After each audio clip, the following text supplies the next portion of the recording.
வணக்கம். என்னால முடியாது அப்படின்னு நீங்க எப்போ ஆச்சும் நினைச்சிருக்கீங்களா?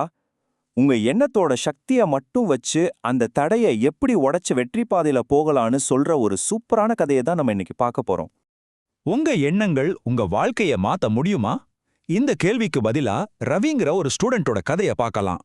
திறமை இருந்தும் தன்னம்பிக்கை இல்லாததால தொடர்ந்து தோத்துக்கிட்டே இருந்தான் அவன். அவனோட கதை நம்மள பலரோட கதையாவும் இருக்கலாம். சரி, முதல்ல ரவிக்கு என்னதான் பிரச்சனை? அவன் தினமும் என்ன மாதிரி சவால்களை சந்திச்சான்? அது அவன மனசளவுல எப்படி பாதிச்சுதுன்னு நம்ம புரிஞ்சுக்க வேண்டியது ரொம்ப முக்கியம். யோசிச்சு பாருங்க, டீச்சர்ஸ் திட்டுறாங்க, ஃப்ரெண்ட்ஸ் கிண்டல் பண்றாங்க, பரீட்சையில மார்க்கும் கம்மியா வருது.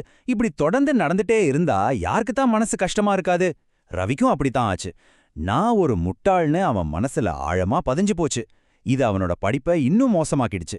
இது ஒரு முடிவே இல்லாத வம்பர மாதிரி ஆயிடுச்சு. ஆனா இந்த இருட்டுல ஒரு சின்ன வெளிச்சம் வரப்போகுது.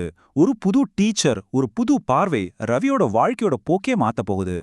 மத்தவங்க எல்லாரும் அவனோட மார்க்க மட்டும் பார்த்தப்போ, அந்த புது டீச்சர் மட்டும் அவனுக்குள்ள இருந்த திறமைய கண்டுபிடிச்சாங்க.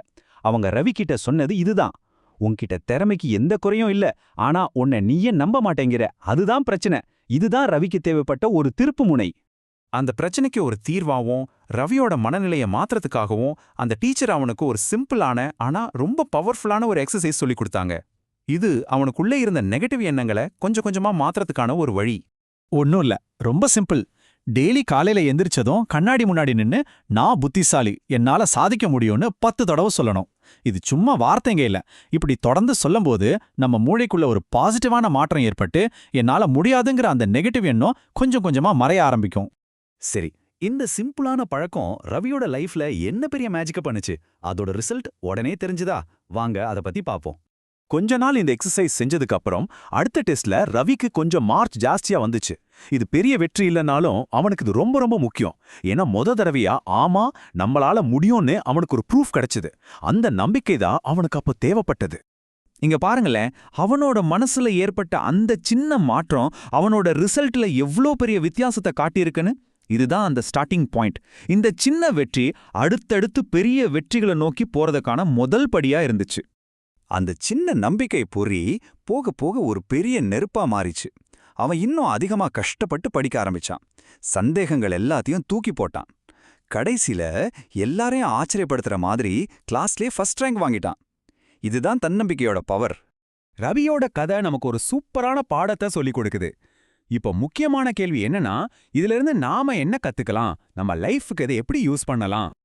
இந்த கதையோட முக்கியமான நீதி ஒன்னே ஒண்ணுதான். தன்னம்பிக்கைங்கிறது சும்மா ஒரு ஃபீலிங் இல்ல. அதுதான் உங்க வெற்றிக்கு, உங்க வளர்ச்சிக்கு, உங்க எல்லா சாதனைகளுக்கும் முக்கியமான அடித்தளம். அந்த பேஸ்மெண்ட் மட்டும் ஸ்ட்ராங்கா இருந்தா நீங்க எவ்வளவு பெரிய உயரத்துக்கு வேணும்னாலும் போகலாம். தன்னம்பிக்கைனா என்ன? மத்தவங்க உங்களை நம்புறதுக்கு முன்னாடி நீங்க உங்களை நம்புறது. உங்க திறமை மேல நீங்க வைக்கிற நம்பிக்கை தான் முதல் வெற்றி. சிம்பிள். அடுத்து விடாமுயற்சி. இது ஒன்றும் இல்ல, தோல்வி வந்தா பயந்துடாம திரும்ப திரும்ப ட்ரை பண்றது. ஒவ்வொரு தோல்வியும் ஜெயிக்கிறதுக்கான ஒரு படி, அவ்வளோதான். அதை ஒரு பாடமா எடுத்துக்கிட்டு முன்னாடி போகணும். கடைசியா பாசிட்டிவ் திங்கிங்.